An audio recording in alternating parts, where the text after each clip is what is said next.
எந்நாளும் பிரியாதிருந்து கண்ணனுக்கு திருச்சேவை செய்வதற்கு அருள வேண்டும் என்பதை வலியுறுத்தி பாடப்பட்ட பாசுரம். பாவை நோன்பு முடிந்தும் விடியற்காலையில் வந்து உன்னை வழிபட்டு உன் பொன் போன்ற தாமரை பாதங்களை வணங்க வந்திருக்கின்றோம்.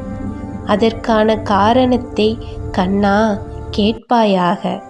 பசுக்களை மேய்த்து பிழைக்கும் ஆயர் குலத்தில் நீ பிறந்தாய். எங்களுடைய இந்த சிறு விரதத்தை கண்டு கொள்ளாமல் போகாதே. இன்று நீ தரும் சிறு பறையை பெறுவதற்கு மட்டுமல்ல, எங்கள் தலைவனே, என்றைக்கும் தொடர்ந்து வரும் பிறவிகளிலும் நீ எங்கள் குலத்தில் பிறக்க வேண்டும். எங்களை உன் உறவினர்களாக ஏற்க வேண்டும். உமக்கு மட்டுமே பணிகள் செய்யும் புண்ணியத்தை எங்களுக்கு தர வேண்டும். இது தவிர ஏனைய எம் ஆசைகள் யாவற்றையும் நீயே அகற்றிவிடு.